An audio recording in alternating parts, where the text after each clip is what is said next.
Bismillahirrahmanirrahim. Assalamualaikum warahmatullahi wabarakatuh. Innal hamdalillah nahmaduhu wa nasta'inuhu wa nastaghfiruh wa na'udzu billahi min shururi anfusina wa min sayyiati a'malina. May yahdihillahu fala mudilla lahu wa may yudlil fala hadiya lahu. Asyhadu an la ilaha illallah wahdahu la syarika lahu wa asyhadu anna Muhammadan 'abduhu wa rasuluhu la nabiyya ba'dah. Allahumma shalli wa sallim wa barik ala sayidina Muhammadin wa ala alihi wa ashabihi wa mawalah. Amma ba'du. Bapak Ibu jemaah salat Isya tarawih yang dirahmati Allah tabaraka wa taala. Alhamdulillah, Allah masih sayang kepada kita sehingga malam hari ini kita masih berada di bulan Ramadan, di malam-malam terakhir bulan Ramadan. Kita bersyukur Allah masih kasih kekuatan, kemampuan kepada kita untuk bisa melakukan ketaatan. Baru saja kita bisa melaksanakan sholat Isya berjamaah. Kita tentunya sangat berharap ketaatan kita ini diistiqomahkan oleh Allah sampai Allah panggil kita dalam keadaan husnul khatimah. Salat dan salam kita sampaikan kepada junjungan alam teladan umat Nabi Allah Muhammad sallallahu alaihi wa alihi wasallam. Bapak Ibu, kita doakan Bapak Ibu kepada orang-orang baik yang sudah menyisihkan sebagian hartanya untuk kegiatan Ramadan, amaliyah Ramadan di Masjid Al-Furqan. Kita doakan agar mereka semua dalam keadaan sehat walafiat, dipanjangkan, diberkahi umurnya, diberkahi hartanya, dijadikan keluarganya keluarga yang sakinah, anak-anaknya, keturunannya dijadikan anak-anak keturunan, anak-anak yang saleh dan salihah, yang sudah dipanggil oleh Allah. Allah ampuni dosanya, Allah maafkan kesalahannya, Allah terima amal ibadahnya, Allah lapangkan kuburnya, Allah berikan nikmat di dalam kuburnya, dibangkitkan menjadi ahli syurganya Allah tabaraka wa ta'ala. Ala hadhihi niyyah wa ala kulli niyatin salihah. Al-Fatihah. A'udzu billahi minasyaitonir rajim. Bismillahirrahmanirrahim. Alhamdulillahi rabbil alamin. Arrahmanir rahim. Maliki yaumiddin. Iyyaka na'budu wa iyyaka nasta'in. Ihdinas siratal mustaqim. Siratal ladzina an'amta 'alaihim ghairil maghdubi 'alaihim waladdallin. Amin. Bapak Ibu yang dirahmati Allah, ada kisah nyata orang Indonesia berobat ke luar negeri, lalu diponis kalau nggak dioperasi umurnya hanya tinggal ngitung hari. Maka beliau memutuskan minta izin untuk balik ke Indonesia. Pada saat sampai di Indonesia, beliau pagi-pagi ya menjelang selesai subuh, beliau jalan-jalan nggak jauh dari rumahnya. Ada seorang ibu-ibu lagi mungut, lagi apa gitu ya, mungutin sesuatu. Disamperin.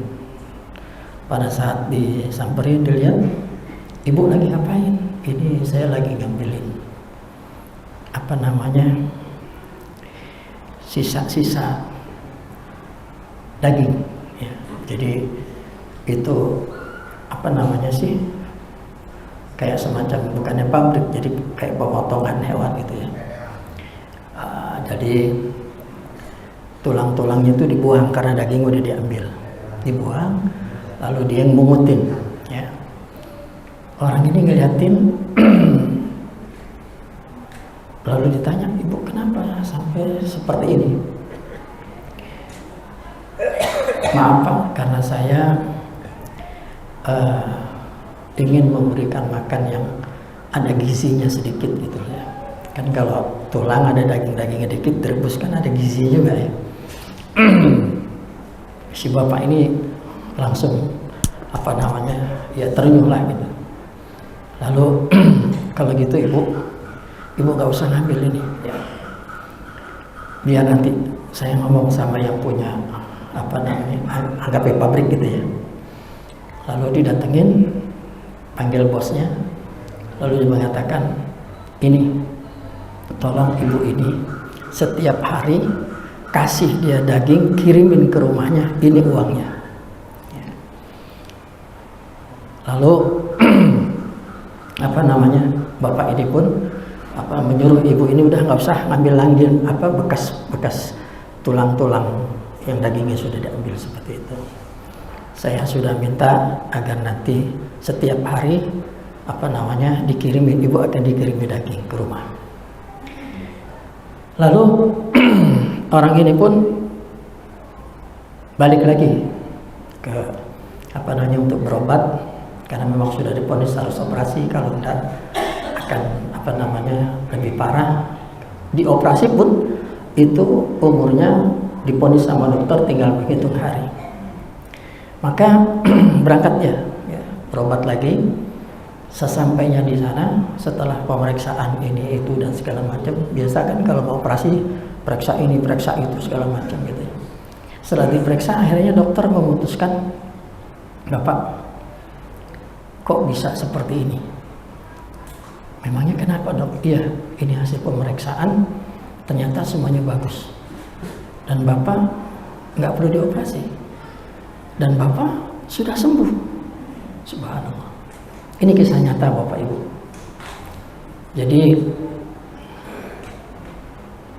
orang ini pun merasakan keheranannya, kok bisa ya Allah memberikan kesembuhan kepadanya. Bapak Ibu yang dirahmati Allah,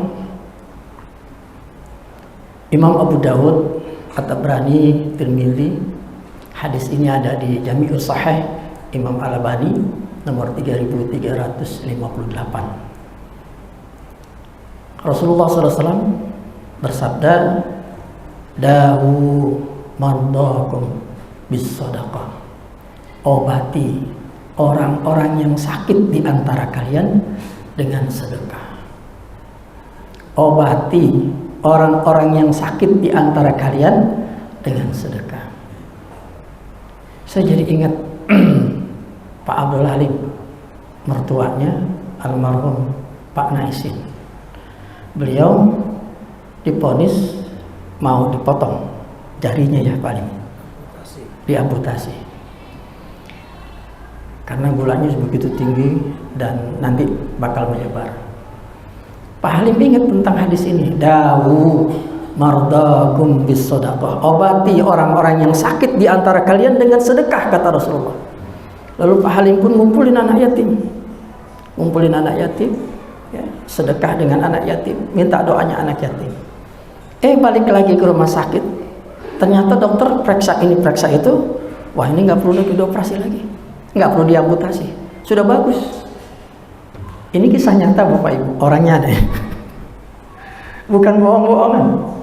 Bapak Ibu yang dirahmati Allah, jadikan apa yang disampaikan Nabi Sallallahu Alaihi Wasallam ini menjadi referensi kita.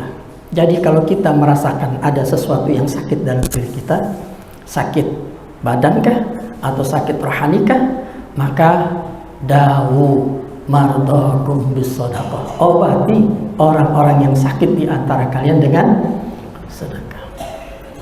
Nggak usah yang gede-gede sedekahnya, ya. Rajinin aja setiap pagi subuh sedekah, ya. Atau sedekah yang pokoknya sedekah, judulnya jangan pernah setiap hari tidak sedekah. Apalagi di 10 malam terakhir, di mana Rasulullah SAW di 10 malam terakhir ini lebih giat lagi, lebih kuat ibadahnya, termasuk sedekahnya. Bapak Ibu dan rahmati Allah, saya akan bacakan lagi satu hadis ya dari Nabi kita Muhammad SAW, bahwa kata Nabi kita Muhammad SAW, ini hadis riwayat riwayatnya dari At-Tabrani ya. Dan hadis ini sanadnya hasan, ada yang mensahihkan. Juga ada hadis riwayatnya adalah Imam Tirmidzi. Kata Nabi SAW, as-sadaqatu, sedekah itu, tutfi'ul khati'ata kama yutfi'ul ma'un nar. Kata Nabi kita Muhammad sallallahu alaihi wasallam, sedekah itu dapat menghapus kesalahan-kesalahan kita, dosa-dosa kita, sebagaimana api membakar kayu. Kayu dibakar sama api, hilang nggak tuh? Hancur kan? Dosa-dosa kita kalau pengen hancur, hilang, terhapus, sedekah, kata Rasulullah sallallahu alaihi wasallam. Inna shadaqata, sesungguhnya sedekah itu, kata Rasulullah sallallahu alaihi wasallam, la tudfi'u ghadabar rabb wa tadma'u an mitatis su. Bahkan kata Rasulullah SAW bahwa sedekah itu dapat memadamkan amarah Allah tabaraka wa ta'ala. Jadi dengan sedekah Bapak Ibu, Allah nggak marah sama kita. Allah nggak akan menghukum kita atas kesalahan-kesalahan kita karena kita sedekah. Bahkan kata Rasulullah SAW, wa tadfa'u an mitatis su. Dengan sedekah itu Allah akan hindarkan kita dari kematian yang buruk. Maksudnya, kalau kita nanti kepengen matinya husnul khatimah, sedekah. Bapak Ibu yang dirahmati Allah, di dalam Al-Quran surat 9, surat At-Taubah ayat 103, Allah berfirman, khud min amwalihim sadaqatan tutahhiruhum biha wa sholli alaihim wa tuzakkihim biha wa sholli alaihim. Bahwa sedekah, Allah menyatakan dalam Al-Quran bahwa sedekah itu tutahhiruhum, bisa membersihkan dosa hati, bisa membersihkan hati dari dosa-dosa. Jadi sedekah itu sebagaimana dalam Al-Quran, sesuai sebagaimana hadis Nabi kita Muhammad SAW, sedekah itu bisa menghapus dosa, menghapuskan dosa-dosa kita. Wa tuzakkihim, dan bisa membersihkan jiwa kita dari sifat-sifat kikir. Bapak Ibu yang dirahmati Allah, bahkan sampai Rasulullah SAW menyatakan, inna sadaqata, sesungguhnya sedekah itu, la tudfi'u an ahliha harramal kubur, dapat memadamkan panasnya siksa kubur. Allahu Akbar. Pantas Bapak Ibu ya, di dalam Al-Quran nanti orang-orang di dalam kubur itu minta kepada Allah dihidupkan kembali ke dunia. Dia pengen hidup lagi ke dunia, bukan pengen salat, bukan pengen puasa, tapi pengen sedekah. Orang yang mati di dalam kubur itu pengen dihidupkan lagi hidup di dunia, ternyata cuma pengen sedekah. Walaupun mungkin hidupnya cuma sebentar aja, dia pengen sedekah. Bahkan ada satu riwayat, dan saya belum mendapatkan riwayat ini sahih atau tidak, bahwa ternyata penghuni kubur, Bapak Ibu yang dirahmati Allah, penghuni kubur itu tahu begitu mulianya Ramadan, sampai mereka kalau bisa dibangkitkan, dihidupkan lagi ke dunia sedetik aja, nggak usah harus sehari, 2 hari, atau sampai seminggu, nggak, sedetik aja dia akan manfaatkan untuk ibadah di bulan Ramadan itu. Karena ahli kubur tahu begitu mulianya Ramadan, dan ahli kubur tahu begitu luar biasanya pahala sedekah ini, karena bisa memadamkan panasnya siksa kubur. Bapak Ibu yang dirahmati Allah, wa innama ya, dan sesungguhnya yastadzillul mu'min, seorang mukmin yaumal qiyamah, nanti pada hari kiamat, fi dhilli sadaqatihi, akan bernaung di bawah sedekahnya. Bapak Ibu yang dirahmati Allah, ada kajian tiap malam Jumat, berapa kali itu ya, saya kebetulan menyampaikan tentang rintangan-rintangan setelah kematian. Itu dikabarkan nanti Bapak Ibu di padang mahsyar. Di padang mahsyar nanti kita dikumpulkan dalam keadaan telanjang bulat. Telanjang bulat. Aisyah radhiyallahu anha sampai nanya sama Rasulullah, telanjang ya Rasulullah? Iya. Rasulullah tahu ya, namanya perempuan kan malu Ibu ya. Lalu Rasulullah mengatakan, nanti Nggak ada lagi orang memikirkan siapa, di mana dia, bagaimana dia. Nggak ada yang memikirkan, nggak ada. Yang dipikirkan dirinya yang dipikirkan. Begitu mencengkamnya nanti di padang mahsyar, nggak ada yang dipikirkan mak, bapak, anak, istri, nggak ada yang dipikirkan. Yang dipikirkan dirinya doang sendiri. Nggak ada itu dia mau ngelihat orang lain, nggak ada. Saking mencekamnya itu di padang mahsyar. Dan nanti yang bisa menaungi, yang bisa memberikan perlindungan nanti di padang mahsyar adalah sedekah kita. Sedekah kita, Bapak Ibu. Bapak Ibu yang dirahmati Allah, udah 15 menit. Ya, kalau malam Jumat bisa dipanjang-panjangin gitu ya. Saya tutup aja bukunya dia. Hadisnya banyak tentang sedekah, fadilah sedekah. Tapi ini aja kayaknya cukup deh. Kalau nggak tergerak dengan beberapa hadis yang tadi saya bacakan untuk sedekah, rasa-rasanya di mana tuh Pak Anwari? Masya Allah. Jadi simpulannya, kalau kita sakit Bapak Ibu, sakit apa aja, selain kita ke dokter, ikhtiar kita ke dokter, berobatlah kata Rasulullah dengan sedekah. Sembuhin penyakit kita dengan sedekah. Yang pertama. Yang kedua tadi, kalau kita kepengen hapus dosa-dosa kita dihapus sama Allah, sedekah. Kalau kita kepengen nggak mendapatkan kemarahan Allah, sedekah.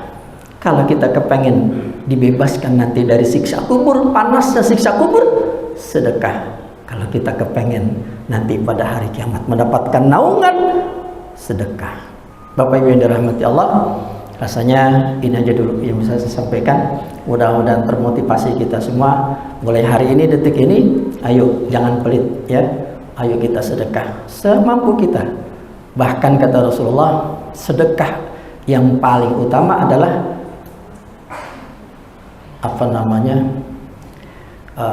sedekah walaupun sedikit tapi terus ya. Walaupun sedikit tapi terus didawamkan, dibiasakan.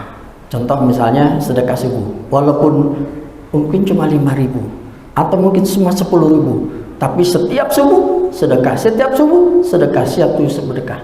Subhanallah, pahalanya sangat luar biasa. Mudah-mudahan Allah berikan kemampuan kepada kita. Akhirnya sama-sama kita tutup dengan kafaratul majlis. Subhanakallahumma bihamdika asyhadu an la ilaha illa anta astaghfiruka wa atubu ilaik. Mohon maaf, anallahu wa iyyakum ajma'in. Assalamualaikum warahmatullahi wabarakatuh.